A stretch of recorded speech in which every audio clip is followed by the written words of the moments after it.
I'm your host, Azaz Nayyar. Over the course of this series, we're going to have conversations with people leading businesses, driving innovation across industries. We're going to find out more about their journeys, how they got here, what makes them tick, and maybe even what keeps them up at night. For our first episode, I have a very special guest. He's a personal mentor for me. He's built Arthur Lawrence over 25 years into a global management and consulting technology firm that is today spread out across 3 continents, has 7 offices, and employs over 1,400 people. Founder and managing partner of Arthur Lawrence, Mr. Wajid Mirza, welcome to the show, sir. Hello, Izaz. How are you? Good to see you. Yeah, it's good to see you too. And I'm very well. I'm just very happy we're able to do this today. This is actually our third time attempting to do this podcast. First couple of times were unsuccessful, but finally here we are. And I'm super excited to be here with you. No, thank you for your patience and persistence, of course. And I must say, I'm excited to be here. And hopefully, I'm going to tell you and the audience something here that you can walk away with and find it useful. Yeah, I mean, for those who don't know, I've actually been in touch with Wajid. I've known him for around 3 years. And when I say he's a personal mentor, I'm really not exaggerating. I've learned so much from him because one of the best things about him, which I've found, someone so senior, is that he's very transparent. He would be telling me things about his company, which I don't think anyone else would share, you know, but he would tell me directly. And I appreciated that so much. And it's almost disarming when someone is that transparent and honest with you. It disarms you, and you're then in turn, as transparent with them as well. But sir, I gave that intro about Arthur Lawrence, and I mean, it didn't happen overnight, right? It's a long journey. And today I really want to go back into the story of how all of this came to be. Where do you want to start? Well, before we get started, I want to make a comment on your comment on transparency, right? And it comes from having a certain philosophy, and I certainly want to share that. And I don't know how many of us have gone through these job interviews where you walk out completely not knowing what happened and guessing for 2 days, 4 days, 6 days, or 10 days, trying to figure out, I had this great interview, what happened, right? Or job interview is one thing. Any other transaction, any other where people somehow choose to keep something very important close to their heart, right? Or they hide it, right? So for instance, I go to a job interview, and I still remember going through my first set of job interviews back many, many years ago. I would always walk out not knowing what happened. And I remember going through that anxiety, going through that thought process that how did I do? So one of the things I've made a point in is that during job interviews, I tell people exactly what I'm thinking. Tell them exactly what they said, which I didn't like, what they said that impressed me. And I always give them a chance that by saying, hey, you said something this, and I didn't really appreciate it, or I didn't really think that's the right answer. And I would give them a chance to come back. And in most cases, they'll come back and explain themselves. And in many cases, it has helped me change my mind. So I do believe in transparency at all levels, whether you're doing a business transaction, whether you're doing, amongst friends, whether anything else. I do believe that you should give as much information as possible. And what I've learned also is that there's times when I haven't been that transparent, and it has always come back to affect me or haunt me, or perhaps a bad decision has come out of it because I wasn't as transparent. So I think in general, I do encourage whoever I can that, hey, look, it's just more important to be open and let people know what you're thinking. Because I think when I'm able to open up, one, I'm also trying to build trust, but I'm also trying to help you make the best decision for yourself. So, and as you're in my case, we have been trying to work together for a number of years, and I always wanted to, as much as I felt that we both wanted to work together at that time, it was important for me to make sure that you understood where I am coming from, so that way you can make the best decision for yourself. So I'm sorry, I'm getting into this prior to this, but that I wanted to just go back and share that, because I think it is important to send a message out that, look, try to be open, try to be transparent. It can only help everyone. We are none of us are Chinese strategists here that we have to hide what we're thinking and hide our next move. I think in certain cases it's important, especially in conversations where you're having job interviews or things like that, to be as open as you can. As far as starting from where, I think thank you for inviting me. I'm very proud of Arthur Mars, our company. We are in our 24th year of business, and and I didn't think 24 years ago I'd be sitting here saying this is our 24th year in business. So that in itself is a blessing. That in itself is an achievement, something that I'm very proud of. And obviously, when you get to this point, you don't do it all by yourself. Anybody who feels that they've gotten to this point by themselves, it does take a village and more, right? And prayers from your parents, and support from your inner circle, and support from your friends. And more than that, choosing the right people to work with. So I'm very blessed to have a wonderful, wonderful team. Izaz is part of that now as well, who every single day show up to work with their game face on, and ready to lead, ready to inspire, ready to create value for themselves and for the clients. Yeah, absolutely. And I know you're proud of it. And of course, why wouldn't you be? We recently celebrated the 20-year anniversary. Now we're gearing up towards, you know, uh, hopefully the 30-year anniversary soon as well. And the journey. Tell me more. I mean, before there was Arthur Lawrence, there was Wajid Mirza as well. Where does Wajid Mirza's story begin? Absolutely. No, look, some of it is accidental, right? And I started off. I grew up in Pakistan. I was there till as a teenager. I did my high school there, and growing up, those of you who are familiar with the Indo-Pak culture, especially 40, 50 years ago, you either wanted to become a doctor or you wanted to become an engineer, and anything less than that meant that you just didn't have the intellectual capacity to be a doctor or engineer. So I grew up in a household where my mother wanted me to be a doctor, and therefore I wanted to be a doctor. Stroke of luck, ended up in US right after high school, got introduced to computer information system, which was relatively a new topic or subject at that time, and got interested in it.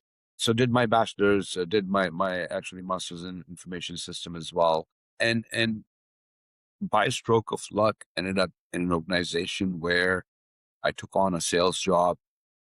But lucky for me, ended up in an environment where I started selling computer parts that brought me kind of closer to the computer industry, and that led to me creating an organization that actually built external subsystems for computers. And this is back in the early 90s. So I graduated late 80s, early 90s. This is the time when laptops were coming around, and with with the laptops coming around, the need for external subsystems, having extra hard drive space, extra backup space, extra CD-ROM space, that was what was required. So we ended up building a company, or I ended up founding a company that built those systems, and we call that Storage Devices. So I ended up building a company called Storage Devices Incorporated in California. And then again, it started off as a one-man show as well, turned into about 25, 30 people, top of our business. We were doing 8 digits in revenue. But more importantly, at that time, some of our customers were companies like IBM, companies like Panasonic, and other big names. So that was the first for me. And I think it all happened naturally. I don't know. There wasn't a business plan. There wasn't anything else. It was really, I was coming out of a survival mode, being a foreign student, still trying to figure out how to keep my own lights on, right? So that's how it started. But I do believe that gave me an amazing experience. Also, when I built that company, or when I was running that company, I had figured out that U.S. market was not as ready for those products. So we started to sell products in Europe, in Australia, in Singapore.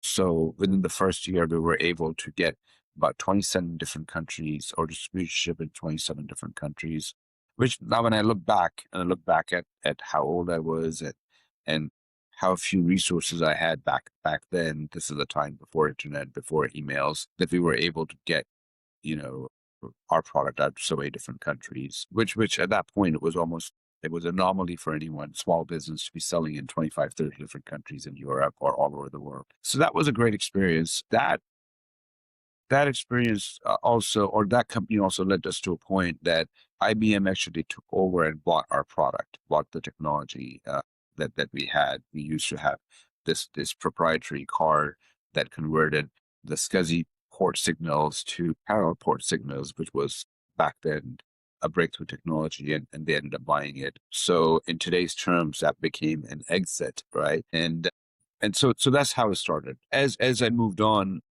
I did have, I went to work for a company which is now known as Accenture. I went to work for them. Back then, they were called Anderson Consulting. I had some phenomenal experience there.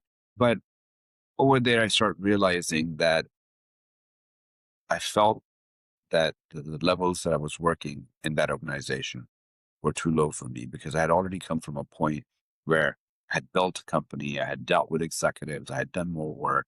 And those of you who have gone through the big four route or big six route, you start from the bottom and you very slowly go up. So that in itself was something that I wasn't enjoying, and I was always trying to do something different or something bigger. And then again, luck had it that some of the friends that I knew were there were starting off a new company, and I joined them. So that was a second startup that I joined. That second startup, we ended up selling it to a much larger company back then called AnswerThink. And by virtue of that, I moved to a much larger organization. So that's how it started. And then a few years into AnswerThink, another graduate study program, I found myself rethinking what is that I want to do. And that's when our thorns happened. And I'm grateful to my friend Marwar Sayed who introduced me to the idea of let's get something started, and here we are. Wow. And somewhere in between all that, you also managed to find time to do an MBA. Tell me about the where you realize that, yeah, this is something that can also add value, despite the fact that you already, built businesses, exited businesses. When did you feel the need to do that MBA as well?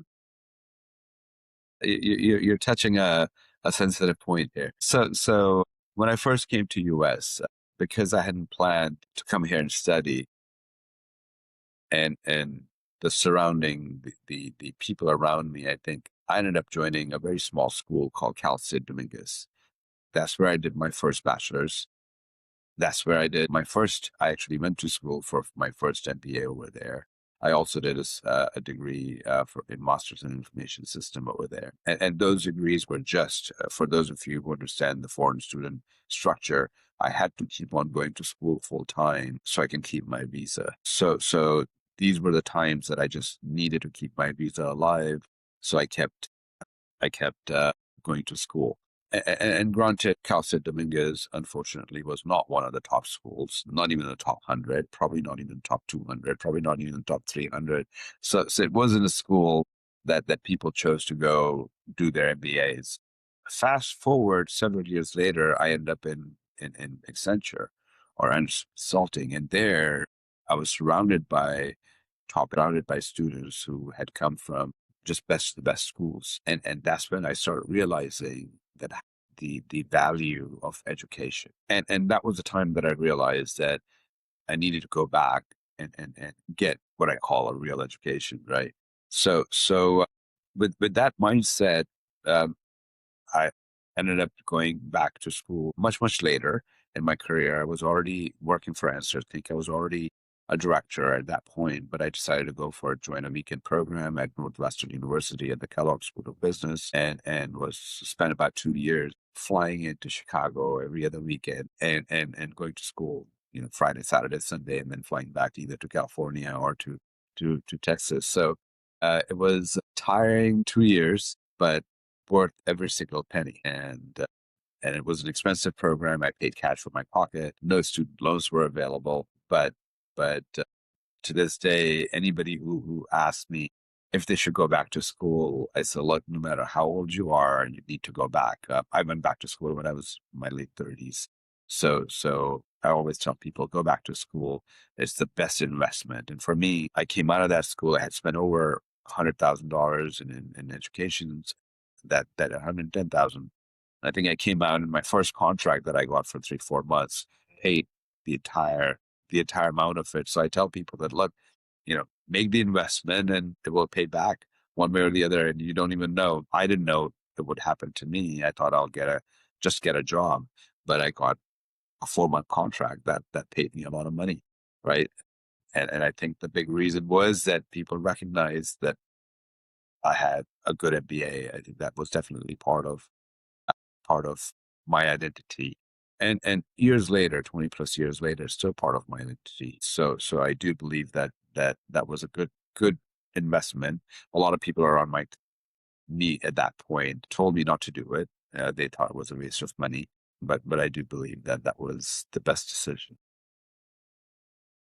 Yeah, you've actually mentioned this to me before as well, regarding the importance of doing an MBA even in your later 30s as well. And now we're for keeping our audience along the timeline. We're in 2002 now, right? Yes. Now we're in 2002. You've just done your MBA.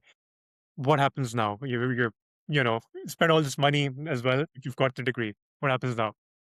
So 2002, 2003 was a unique time in the US or worldwide. We were just finishing going over the hurdle or hump of Y2K. And before Y2K, there was this surge of every kind of business, especially in consulting, especially in technology. Everybody thought year 2000, January 1st, 2000, the whole world was going to shut down. And it didn't, right? So what happened in 2002, 2003 was, and you've probably heard of that, is there was a dot-com bust and or dot-com bubble that collapsed. So that's what happened. So all of a sudden I started seeing, even within our own organization, we had to start letting people go. We had built our organization, the organization I worked for, up to almost 5,000 people. And I think, if I remember correctly, we went from 5,000 people down to less than 2,000 or even a smaller number. So 50, 60% of our workforce was without a job. And this was not just our company, was everywhere else. So those were the times and this is, you know, you're fresh out of college with an MBA, although I still had a job because I was doing this on the weekends, but without having, in that environment, this became very clear that something else needed to be done. So in my case, I started, and again, I think by then it was several years that I was in a position of doing what I was doing. I thought I'd start thinking of doing different things. And I mean, you, me, and everyone else who's listening, I had absolutely no idea. I just wanted to stop doing what I was doing, which was weekly travel back and forth between California, Texas, and Chicago, and wherever else my clients were. So I started investing in a lot of different businesses. One of my friends started some real estate companies, so I started investing with him. Somebody started a hair salon, and I started investing with him. And somebody started a haircut company, sorry, sandwich shop, and I started with them. So I started putting money wherever I thought I could make some money. And then a friend of mine comes to me and says, let's start a consulting firm. And that was as absurd of an idea as it could have been, because I'm like, why would anybody want consulting, expertise from us, right? When you have all these big giants out there. But there's somebody is my original partner, Sayed Zaidi, a good dear friend of mine, and he says, no, but I think we can do something together. And I wasn't buying it. I wasn't really, you know, getting ready. But one day he called me up and he goes, guess what? We even have contract, right? We just need a company. And so we started that way. And we just turned out to Lawrence overnight. Our first contract was with EY. EY was doing a global rollout. of PeopleSoft, which is something that both Syed and I knew very well, that product. And they needed 4 program managers in 4 countries, I believe, if I remember correctly: New York, Brazil, Paris, and Singapore. Right. So we get this project where our program managers are sitting in 4 corners of the world, which was, I wasn't on that project. Syed was on that project, but he was taking a different role. But it was a great story to tell, right? A worldwide project, big 4 company, rolling out a big application, and we're managing the program managers. So it was a great opportunity that led to another opportunity, which was with, I received that opportunity through my good friend Brad Richter. It was a relationship again that brought me the opportunity to work for Exelon.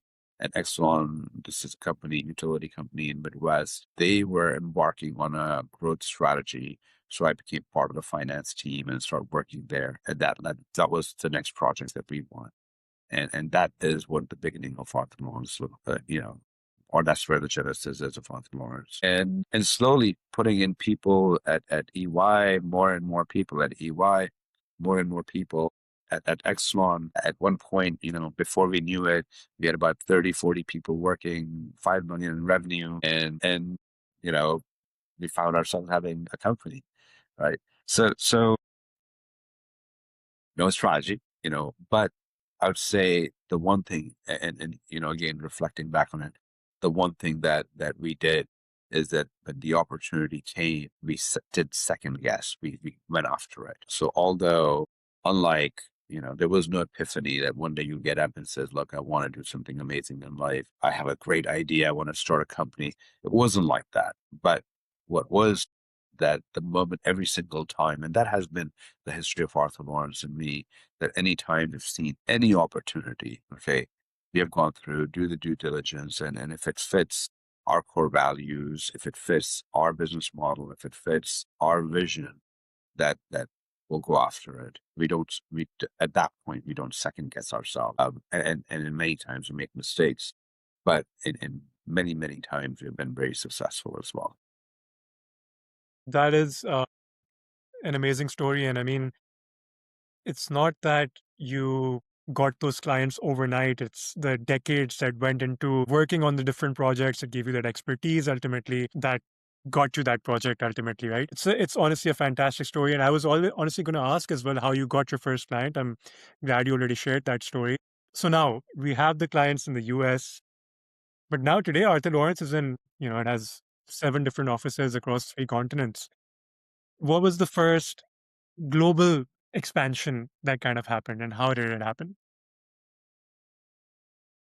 Uh, it's a good question, right?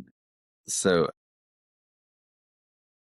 I came from Anderson, or Anderson Consulting, and Anderson Consulting's parent company was called at that point Anderson Worldwide. And again, using today's word, I manifested at that time that I want to have a global company. So I also, I grew up in Pakistan. Anybody who does business in Pakistan, has something. Even back then, one of my brothers or 2 of my brothers were doing some business in Dubai. So they were doing some business in Dubai, and I was here in America. And as most of us immigrants do, we always are trying to do something together.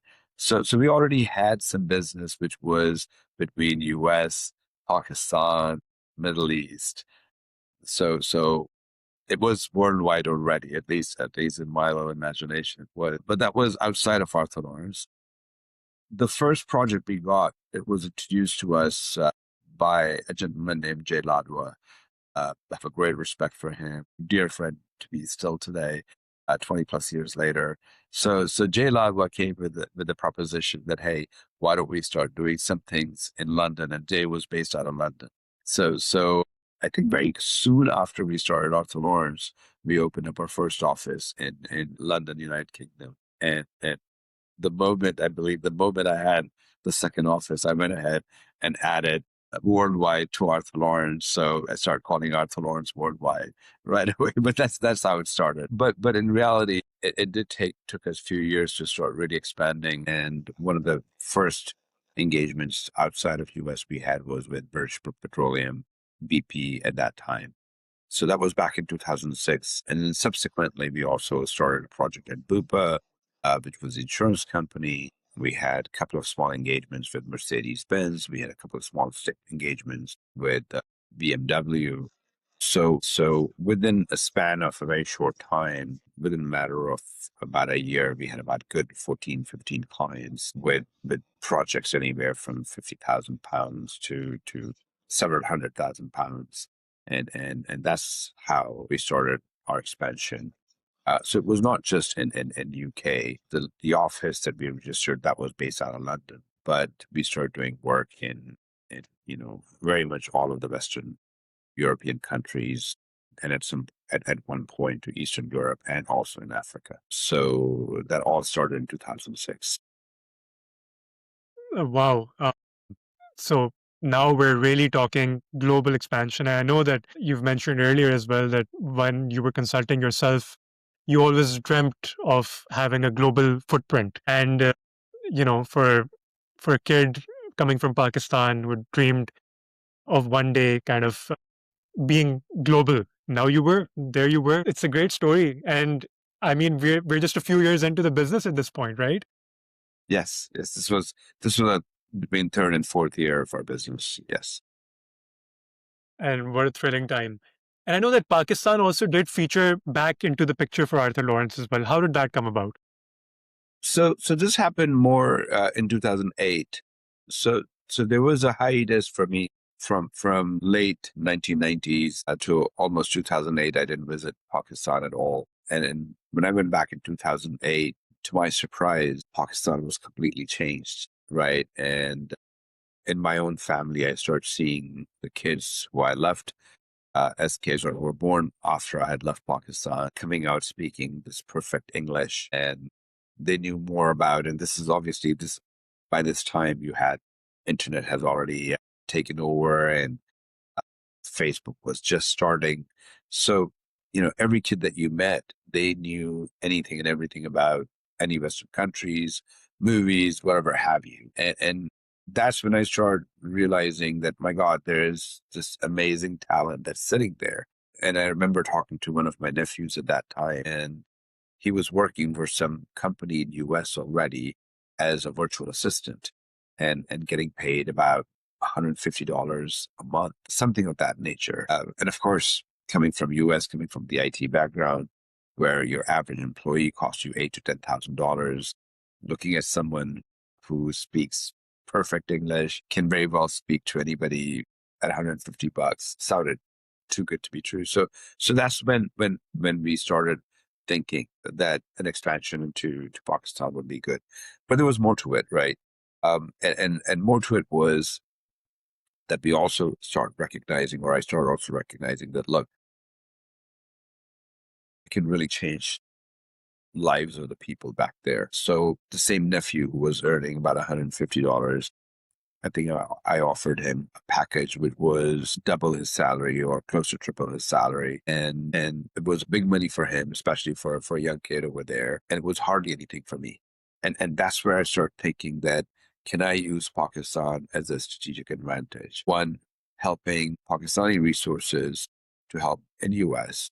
Okay. But also helping Pakistani resources, to do better for themselves. So with that thought, in 2009, we opened up our Pakistan office. Our first hire was my own nephew in 2009. And within a matter of a year, we hired several people.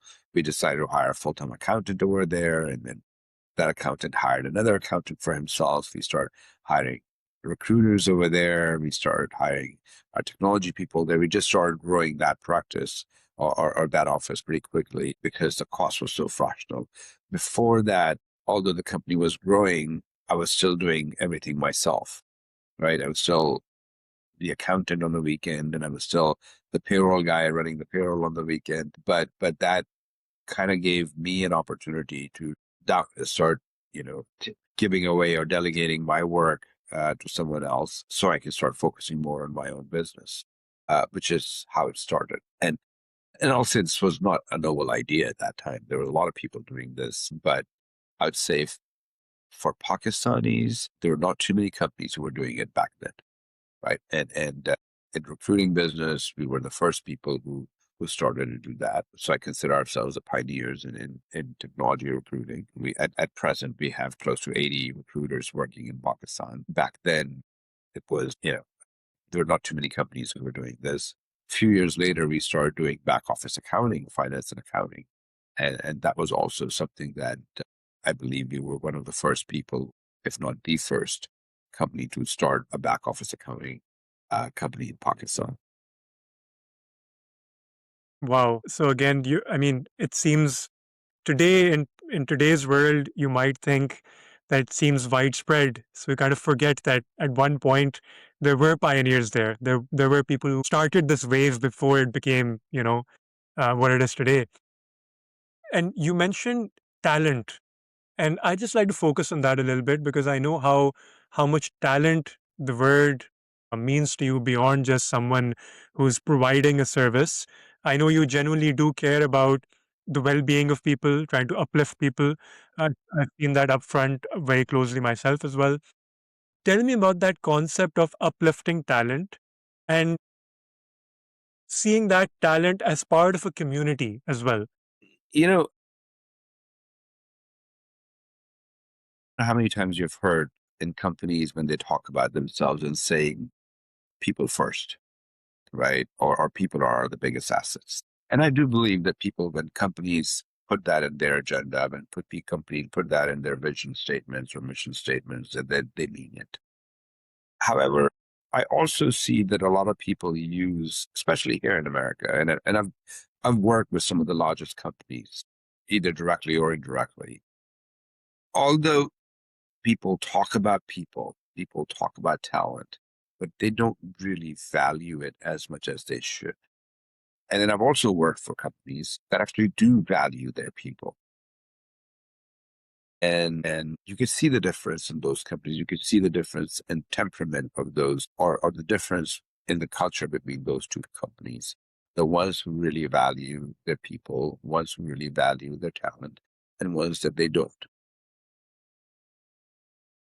Me coming from Pakistan and me wanting to do something in Pakistan, especially where an average employee, and things have changed now, but back then, if you were to pay somebody $100 a month, that they would be so grateful, and that money would take them such a long way, not to just them, but in many cases their extended family, that you start seeing the value of simple $100, $200 salary. So we saw that obviously there is lack of opportunity, or was lack of opportunity back then. There was people who coming from all, you know, everyone trying to do a little bit better, right? So what we saw was an opportunity truly to help people there. And back then, I haven't still achieved that vision yet, but back then in 2009, when we opened up our first office, I said, I want to have 5,000 people working for Arthur Lawrence here one day. And I knew it was a big number. Therefore, I wanted a big number. So I knew there was a big number, but it was, hey, it has to be a big enough target. And the idea was that if I'm helping 5,000 people, hopefully, or anyways, they're helping 5,000 families. So that was a mindset. And I think we have been very lucky that over the course of years, we have hired and thousands of people in the last almost 20 years of our history working in Pakistan. We have hired hundreds of people in India. We have hired many, many people in other countries, whether it's Philippines or Saudi Arabia or Dubai. But over the years, we've hired a lot of people and nurtured them in many cases, helped them grow to a level where they have gone into other companies, much, much bigger roles. And that has become very much a model for us, that hire people, groom them, get them the best training that we can, give them the best environment that we can, teach them skills that they don't have coming into Arthur Lawrence. And whether stay a year, whether stay 2 years, or whether stay 5 years, we have people who recently celebrated their 40th anniversary in Arthur Lawrence. So we have people, staying here more than 10 years. But whoever it is, helping them groom, helping them improve their skill set, and hopefully have them become, when they leave them with a lot more than what they came up with. And that has become a very much of a core value for us. We do have in our strategy people first, and we try our best to we have a juicer role. Our chairman Ilyas Beg is our chief people officer. And every single day he has what goal? How to keep our employees happier, how to add more to their lives, how to add more to their skill set, so on and so forth. And it's so important you mention that because I have to add over here. It's not like Arthur Lawrence is just a it's not just a 9 to 5 job that we're talking about here. There are people who are working on US based hours while sitting in Pakistan. So they're working night shifts and so on. And I can tell you that people actually genuinely enjoy working there and they're willing to go above and beyond because they see their leader. And I've seen Wajid upfront. He's been taking calls at midnight, and in the morning again at what I would assume is 5 a.m. for him. If I'm somewhere remotely, he'll be sending me a link for Instagram telling me, this is something that we could be doing or so on. So really it's when you see that coming from the top, you see that sort of commitment and that sort of desire. And it's not something which is asked for or something of that sort. That sort of desire comes, I feel, internally when you see or you feel like you're treated well by people. If you treat people well, people, I always believe, will always go out of the way for you as well if you go out of the way for them. And that's the way it is at Art Lawrence. It's generally a great place to work. And kudos for creating that over all these years.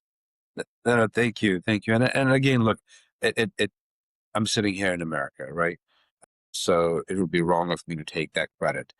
It's really what I will take credit for is creating that environment and creating that culture and supporting that culture. But culture is not made by one person, right? I could say whatever I want to, but if I don't have the right support from my peers, if I don't have the right support from the team on the ground, I think it's impossible. And we have been very, very fortunate.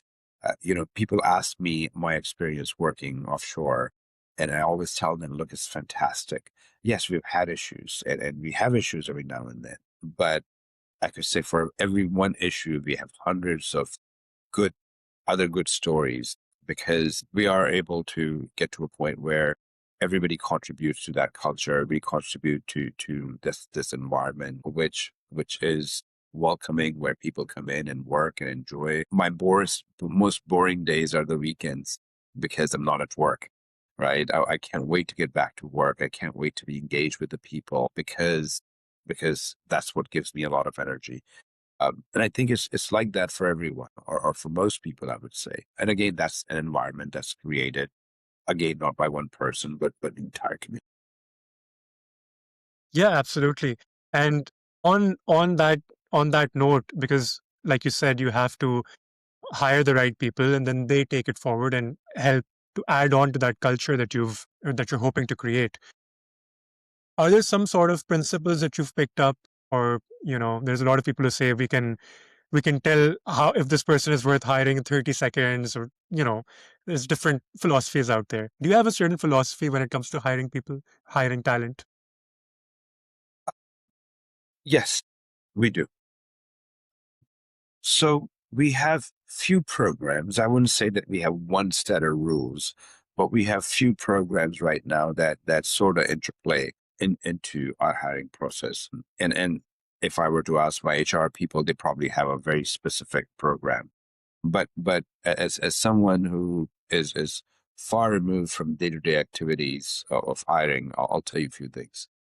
The one thing that we have is that right when we first started our business, we put together core values, and we call them 7 pillars. But our core values, the first one is integrity. The second one is creating value. Then we have stewardship, collaboration, and so on and so forth.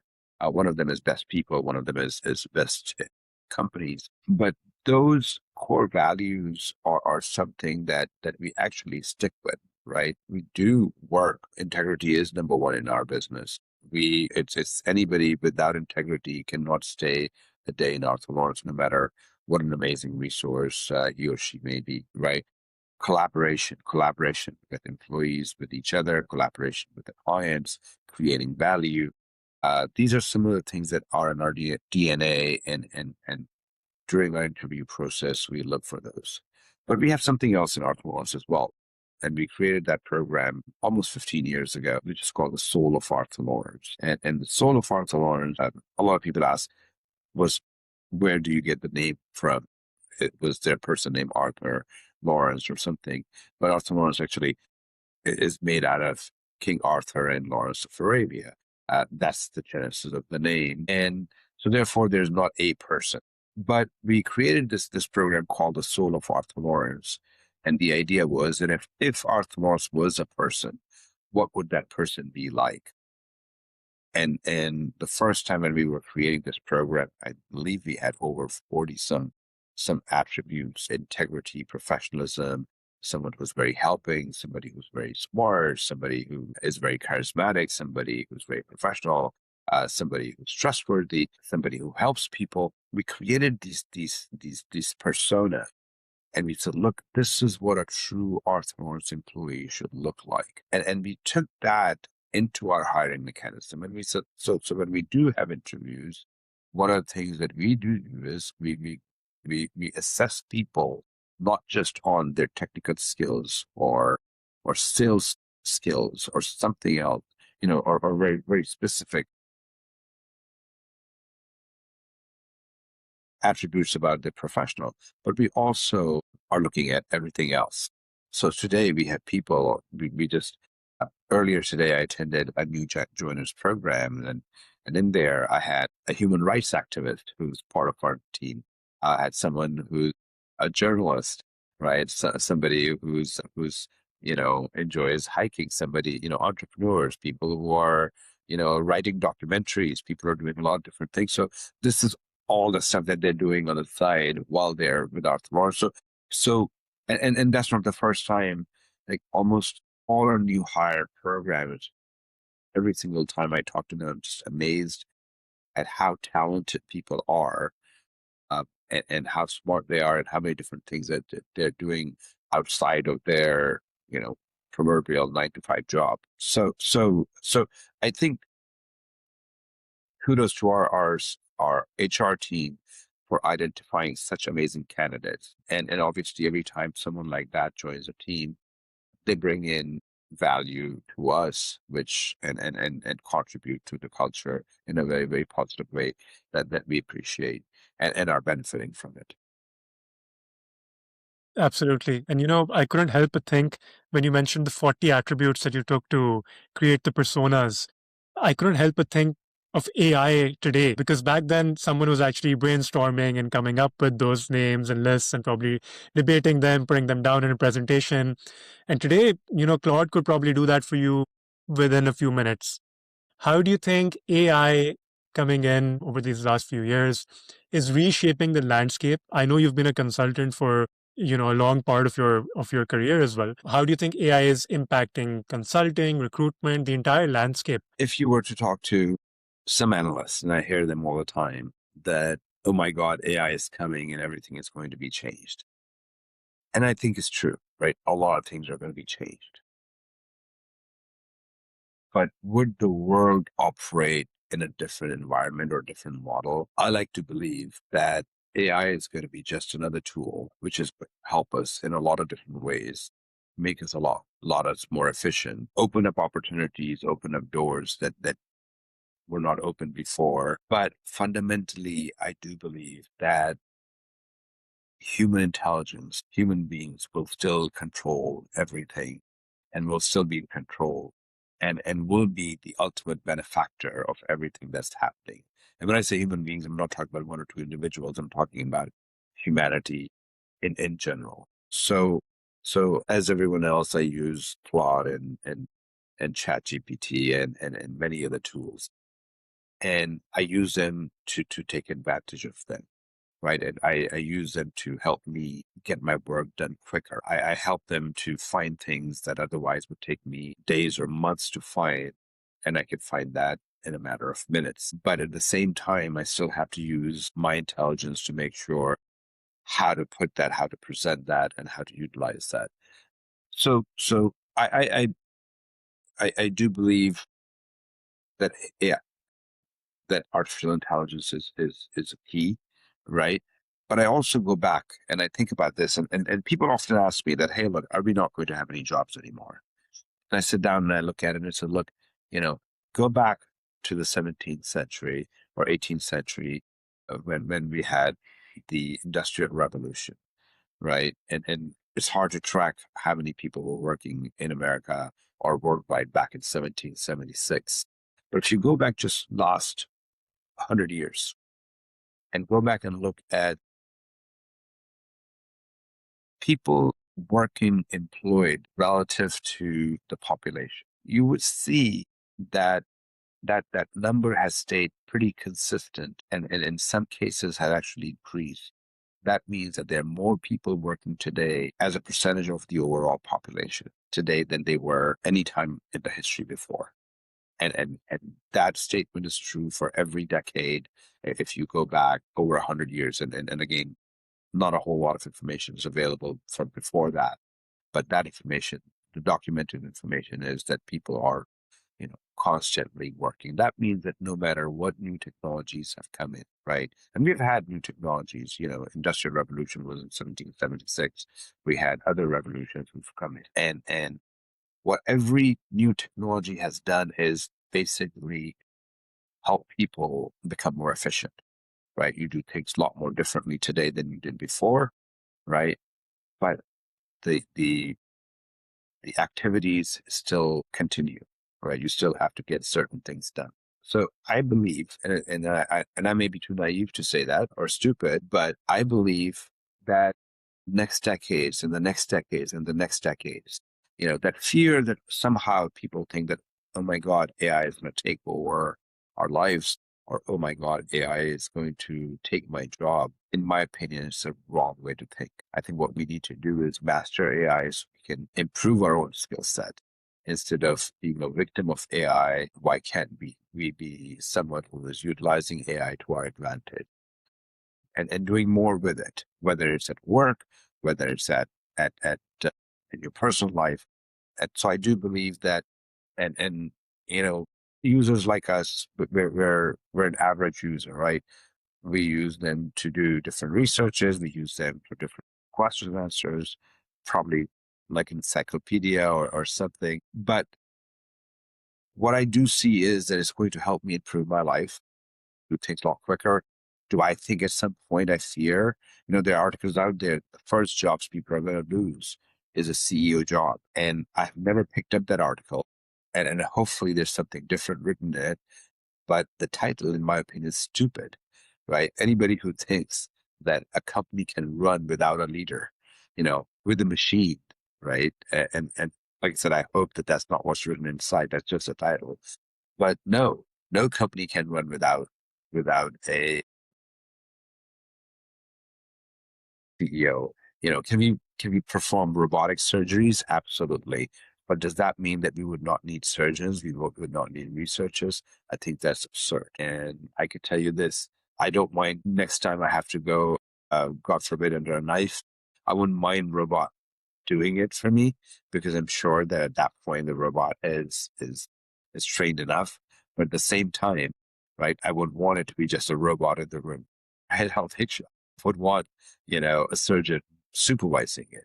Right. So I think I is going to continue to augment in ways that we have not even imagined. But would it replace every doctor in the world? No. Would it replace every scientist in the world? Would it replace every thinker in the world? I don't believe that's happening anytime soon or at all. Yeah, that is the optimistic view of AI, of course. We also have the more pessimistic views as well, but I do quite subscribe to the optimistic view as well, because you see, and you're saying this, it has a lot of weight as well, because A, you're responsible for over 1,400 people in your company, and also you have children, and now those children are growing up uh, with AI in a way that people like us, or I'm 32, you're of course much more experienced, but someone who's growing up in this age, is there something that you want them to hold on to in terms of values that might have been there, skill sets that might have been there in the pre-AI world as well? Because it's so easy today to, for lack of a better word, make a presentation which looks cloudy, or you write a LinkedIn post and you can automatically tell it's just AI. And do you think that there's going to be more of a value that is going to be assigned to actual human skill, like you mentioned actually already? But do you think there should be some skill development for the new generation that is coming in, similar to what we had growing up? Look, it's a very loaded question because there's so many different ways to answer. Uh, and that's as a parent, you said about children. So as a parent, I think about this every single day. So there are a few things I tell my kids, right? And few things I try to instill in them. And I'll start with saying what I instill in them. I'm constantly talking about values. I'm constantly talking about religious values, values of our elders, values that we grew up with. The basic values that any religion, no matter which religion you are, the religions teach you, the societies, the culture teach you. So I'm constantly talking about that. And I'm also always reminding them that no matter what, stay true to these things. And you could say that this is more a philosophical way of thinking, but that's something that we talk a lot, helping others, doing things that having the making sure that they take the social responsibility that God has given them just by being in a position that they. So that's one thing I talk about a lot. On a professional level, what I say, and I believe in it, that as we get to as my kids who are relatively young, they're teenagers, so as they would get into their profession the next 10 years, and let's say another 30, 40 years of their careers, what I see what's important is the ability to interact with other humans in a powerful way. And what does that mean? That means communication. That means ability to interact with others. I think in the new age of artificial intelligence, emotional intelligence is going to become a key. I think having human intelligence is going to become a key. Ability to communicate, ability to talk, ability to sell your ideas, ability to interact with each other, having empathy, right? Those are the things which I believe are to separate you from others. Because if you become and just an avid operator of AI, I think you'll be no different than an AI bot itself, right? So you have to become someone who has the emotional intelligence, like I said. So I tell my son, 16-year-old, I'm telling him to make sure join a Rotary club, join societies where, or join the debate club of his school, have the ability to be, shown at build leadership attributes, but also have the ability to speak, to prove his point, to argue against somebody's point. I think these are the things that I'm telling my kids today what to do. So that's just very much what I'm teaching. And I don't know if it's the right or wrong, or if it's wholesome, but that's what I believe is what they need. That sounds great, and I think there's a lot of parents, hopefully, who are listening to this who could draw inspiration from that. What would you say to someone who is, somewhere around 30 years old? We've talked to parents, we've talked to, the teenagers in a way. What is someone who is around 30 years old right now? What advice do you give to them? Because there's so much happening in life, there's so much that happened in your life around that age as well. Do you have any kind of advice for people of that age as well? I don't know if I'm qualified to give advice to people, but look, I think my answer would be very much the same what I said earlier for the teenagers. Stay with your core. I think it's important. And stay with your core, that means that make sure that no matter what, stay grounded. I suspect you and most of the people who are listening to it come from families where there's a good value system. Follow religions that have good value system, and that's what I call core. So stay close to it, right? And every now and then you may find, especially at age 30 or so, this is a time when I felt that I had a little bit of extra money in my pocket, and of course building that confidence. So I started thinking that invincible. So you kind of go on tracks that are not right for you. So what pulled me back always was my core, my value system. So one thing is stay to your core. The second thing is no matter how old you become, keep learning, right? Learn, go back to school, get more degrees. There are people who are coming out and saying going to school is stupid, going MBA program is stupid, going to grad. Unfortunately, I don't believe that. I believe that every single time you spend time studying something new, especially in an environment, especially from institutions, you're learning something amazing, and that's adding up to your personality. So my answer or my advice to almost anyone that I meet is you keep learning. And the third thing is don't shy away from new technologies. The best thing you can do is take AI head on. And what that means is what I said earlier is learn anything and everything about Claude, learn anything and everything about ChatGPT or DeepSeek or Perplexity or Gemini or whatever have you. Just keep learning, right? And if you can master that, then you're a master. You're better than others around you. And if you have the other attributes that we talked about, which is learning and core values, then you are the superhuman. You are the invincible, in my opinion. So that's the advice I'll give. Yeah, and I think your career is a testament to that. Always looking at what was coming in, getting in on it early, whether that was with your first company, later on with consulting, with the outsourcing model. I think your career has been a testament to following those philosophies and core values. And honestly, thank you so much for sharing that with us today. I think there's a lot that we can take away from this in terms of little nuggets of wisdom. I'm sure a lot of people would be very interested to know how Arthur Lawrence came about, how the name in particular came about. I'm glad you touched on that today as well. It's been such a privilege talking to you, getting all your insights, and yeah, I'm so glad we got to do this today. As you're too generous with your compliments. Thank you so much. No, thank you for giving me the opportunity to be here. Thank you for this experience. I didn't know coming in what I would be talking. You definitely made me think. So I appreciate that. And of course, thank you for giving me this platform to talk about Arthur Lawrence, talk about me, talk about what drives me to get up every single day and work. So I appreciate that. I'm very truly I'm humbled to be where I am today. And I do believe that we are making a vehicle that has served us very well, has served our employees very well.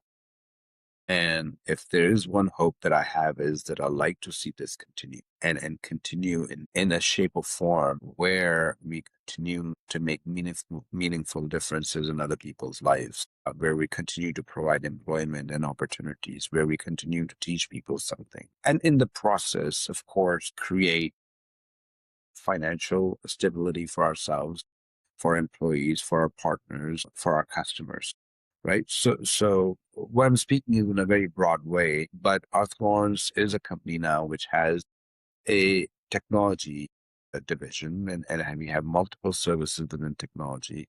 We have a finance and accounting section, which we have multiple services within the finance and accounting space.